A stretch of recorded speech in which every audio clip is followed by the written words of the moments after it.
Testemunho de uma evangelista que visitou o inferno. Ela contou a sua experiência para um pastor. Ouça atentamente o relato da sua experiência de ir ao inferno, para que você, pregador e pregadora da palavra de Deus, cantores e cantoras, irmãos e irmãs em Cristo Jesus, venham a se consertar com o nosso Senhor e Salvador Jesus Cristo, e não venham a cair nesse lugar de tormento eterno. Por favor, ouça atentamente esse relato. Eu me deixei ser chamada por serva do Senhor. Escute isto. Eu me deixei ser chamada serva do Senhor por 38 anos, trabalhando pelo Concílio Nacional das Assembleias de Deus nos Estados Unidos. Trabalhando arduamente, eu ia de um lado para outro levando a mensagem da palavra. Daqui para lá, de lá para cá, desde que o Senhor me chamou ao ministério. Desde que o Senhor me chamou ao ministério, eu levava a mensagem de um lado a outro. Viajei várias vezes ao México, estive no estado de Veracruz, estive no estado de Guaracá, estive no estado de Chiapas, e em vários estados da República Mexicana levando eventos e concílios de mulheres. Ali estava eu. Me reunia, viajava, e às vezes tinha que baixar até 3 vezes do avião. Descia e voltava a subir, e tinha que ir para compartilhar a mensagem. Eu pensava que fazendo isso, Deus estava agradecido com tudo que eu fazia. Eu pensava que Deus estava agradecido, pela forma com que eu me movia de um lado para outro levando a mensagem. Muitas vezes, eu pedia para que o Senhor me mostrasse onde nós iríamos viver. Onde nós iríamos passar a eternidade lá na mansão celestial. Eu pedia ao Senhor, porque por várias vezes em várias ocasiões, irmãos e irmãs vinham e diziam em testemunhos que eles iam neste lugar. Até que um dia, cheguei de madrugada muito tarde. Como já saíamos tarde do evento, não deu tempo de jantar. Meu esposo disse que estava com fome. E quando chegamos em casa, meu esposo disse: "Tenho fome." E eu disse: "Busca algo aí no refrigerador e come." Eu venho morta, eu estou muito cansada. Fui para o meu quarto, me atirei na cama com os sapatos. Eu estava muito cansada. Atirei-me na cama de boca para baixo quando de repente, eu senti que a porta se abriu. Eu disse: "Meu esposo vem." Eu escutei uns passos que lentamente chegou perto da cama. E quando chegou ao lado da cama, me falou com uma autoridade. Eu comecei a sentir que não era o meu esposo. Então me disse: "Ana, levanta-te." E quando me disse: "Ana, levanta-te", me levantei. E ele me disse: "Vem comigo, porque hoje vou te mostrar onde passarás a eternidade. Vou te mostrar onde irás, se a morte te surpreender agora mesmo." Então ele agarrou as minhas mãos, e começamos a baixar. A minha surpresa foi que eu pensei que iríamos subir aos céus. Eu pensei que iríamos subir. Mas a minha surpresa é que não começamos a subir, mas começamos a descer, descer, e a descer. E havia uma escuridão enorme. Aquela escuridão era enorme. Se corria uma cortina de escuridão. Só havia a luz do esplendor do Mestre, que me levava agarrado em minhas mãos. Eu não podia soltar. Comecei a fazer força, porque sabia que iria ao inferno. E comecei a dizer: "Senhor, eu não posso ir nesse lugar." E ele ficava em silêncio, não me dizia nada, absolutamente nada. Somente me agarrava nas mãos fortemente. E seguimos descendo. E fomos baixando. E íamos baixando, até chegarmos ao coração da terra. Quando chegamos ao coração da terra, havia um portão enorme. Um portão enorme como que estivesse selado. E quando chegamos naquele lugar, o portão estava totalmente fechado até em cima. De repente, começou a abrir. Começou a abrir. E no momento em que começou a abrir, havia uma pequena cratera. Eu comecei a escutar os gritos e gemidos de 1000 almas, e milhões de almas. E daquele poço, saiu uma peste horrível. Eu comecei a segurar nas mãos do Senhor, e eu dizia: "Não, Senhor. Nesse lugar, eu não posso ir." E ele seguia em silêncio. Não me dizia absolutamente nada. De repente, a porta se abriu completamente. Quando se abriu, ele me olhou e me disse: Conhece esse lugar? Mas eu não suportava a brincadeira. Eu tive que chegar mais perto do corpo do mestre, porque do corpo dele saía uma brisa fresca que me refrescava. Quando eu saía um pouquinho de perto dele, sentia um calor insuportável. Um calor que não se aguentava. Uma peste horrível, que jamais senti desta maneira. E os gritos e alaridos de mil e milhares de almas em coro que se escutava dizendo: ai, ai. E assim se seguia aquele lamento.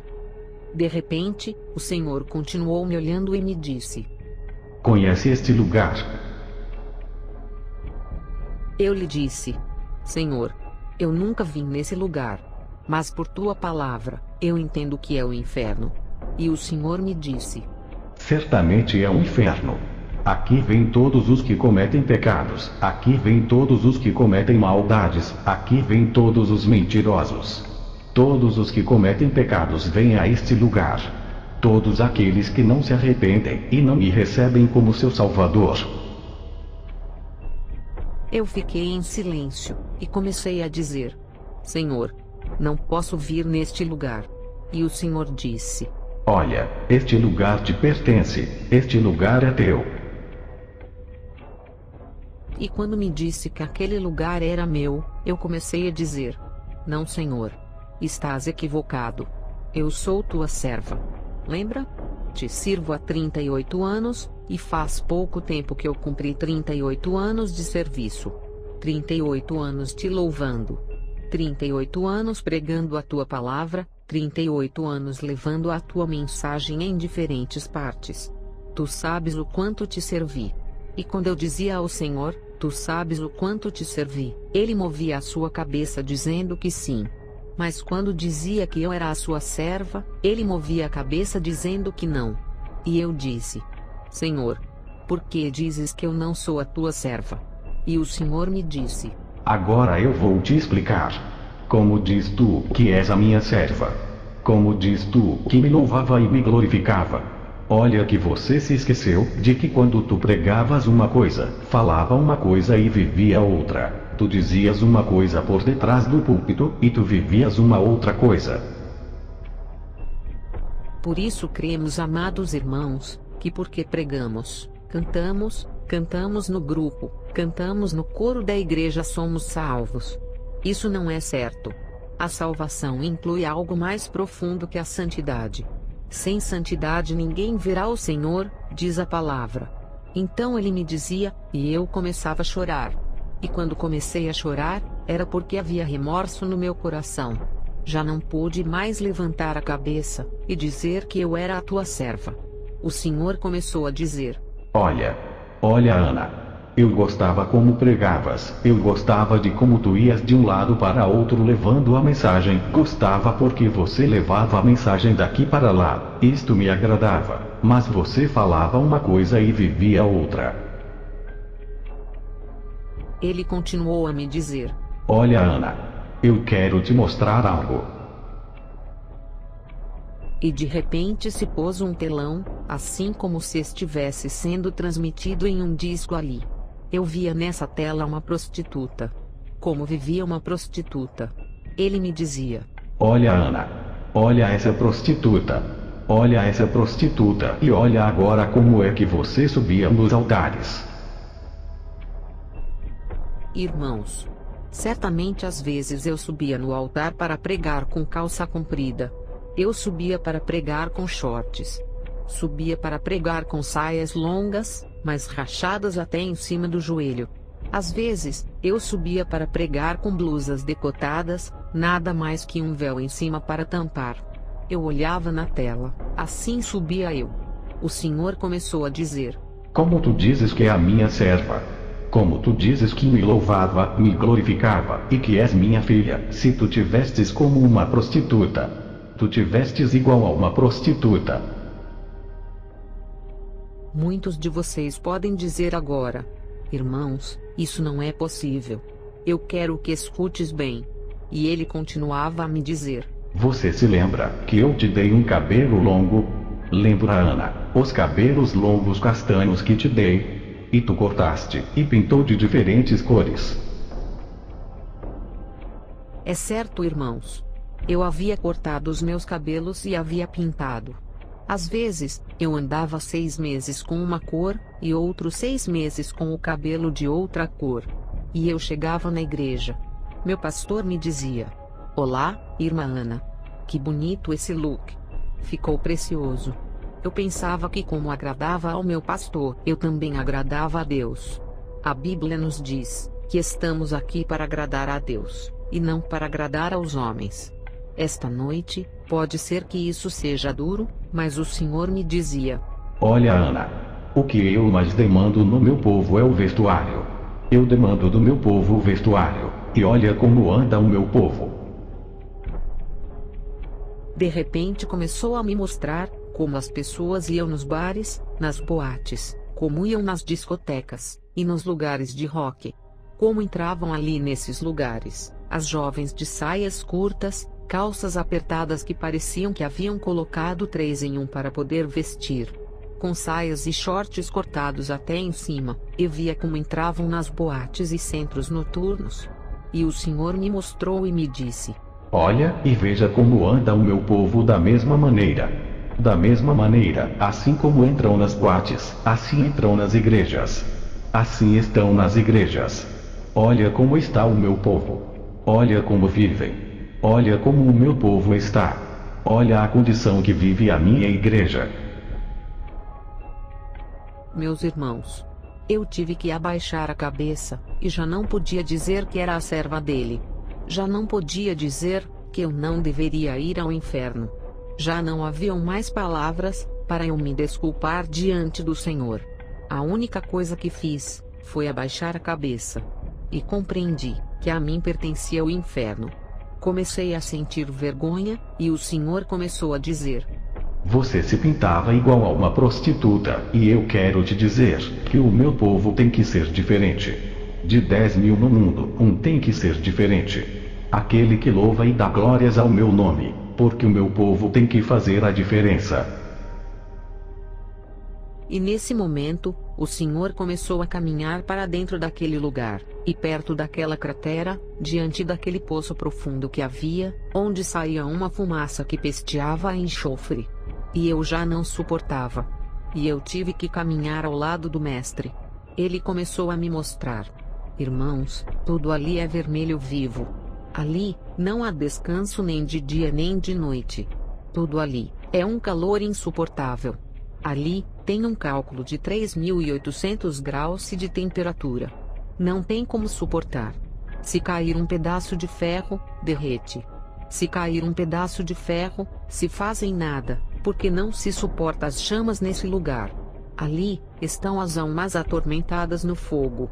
As almas começam a gritar e a dizer: Senhor, Senhor, ajuda-nos. E o Senhor lhes dava as costas como se não estivesse vendo, como se não os conhecesse. E seguiu caminhando. Eu segui caminhando atrás dele. Ele começou a dizer: Olha, eu vou te dar uma última oportunidade. Tu tens que ir a eles e falar da palavra. Não importa que te critiquem, não importa que te tirem do movimento, não importa que te tirem da igreja. Vai e fale da minha palavra. Tudo que estou te mostrando aqui, vai e leve a mensagem para que se arrependam. E aí começou a dizer: Olha, olha aí muitas almas. Todos estes que tu vês me chamando de Senhor, e chamando de Pai, é porque eles um dia me louvaram, um dia estiveram na igreja, um dia cantaram no coro, falaram em línguas, profetizaram e pregaram a palavra, e muitos deles tiveram créditos nas igrejas. Tocaram no grupo da igreja, e agora estão aqui no inferno, porque viveram uma vida hipócrita e rebelde diante de mim. Eles apresentavam uma cara na igreja, e outra cara no mundo. Eles vinham e aplaudiam, e nas suas casas maldiziam. Eles gritavam e faziam tantas coisas, e agora, estas almas estão ardendo aqui no inferno. Muitos de nós cremos que não é nada mais do que ir na igreja cantar, pular, assobiar, se estribuchar no chão, fazer bugigangas, dizer que sente o Espírito Santo, e nada mais do que isso. Mas vou lhes dizer uma coisa. O Evangelho de Cristo não é isso. O Evangelho de Cristo hoje em dia, é pregadores assalariados. Muitos pastores assalariados, pregadores e evangelistas assalariados, têm corrompido a palavra de Deus, têm corrompido o Evangelho de Cristo, corromperam o Evangelho de Cristo, e pregaram o Evangelho barato, o Evangelho comercial, o Evangelho fajuto, o Evangelho como um supermercado. Eu quero dizer, irmãos, que Deus quer que pregue a sua palavra, que fale a palavra tal como está. Deus quer almas que se arrependam. Irmãos, já não pude suportar. Eu ia chorando atrás dele. E de repente, ele começou a me dizer: vai, diga aos pregadores. Vai, diga. Ele não disse diga aos servos, e nem disse diga aos pastores. Mas disse: vai, e diga a esses pregadores falsos. Vai, diga aos pregadores hipócritas, que não é o que a sua teologia diz. Que não é o que eles dizem, é o que a minha palavra diz, que pregue tal como ela está. Que eles falem tal como está, não importa em quem doa, não importa quem saia, não importa quem não goste. Porque às vezes o pastor tem que trocar a sua mensagem, porque tem gente que não gosta da verdade. Tem membros da igreja que não gosta da verdade. O pior é quando se tem um pouquinho de teologia. O Senhor disse: vai, diga a esses pregadores que andam dizendo que eu só quero o coração. Vai, diga que o corpo é templo do meu espírito. Vai, diga que o corpo tem que apresentar o que tem dentro do seu coração. Que vivam em santidade, que guardem a minha palavra. Vai, diga a todos esses pregadores que cobram grandes quantidades de dinheiro para pregar. Diga-lhes a esses perversos para orar, porque eu já paguei o preço. Vai, diga para esses cantores que andam com zorras em seus pecados. E diga a esses cantores que têm profanado o meu lugar santo, onde já não se chamam de servos meus, mas se chamam de artistas. Vai, diga a esses perversos que se arrependam antes de pisar no lugar santo.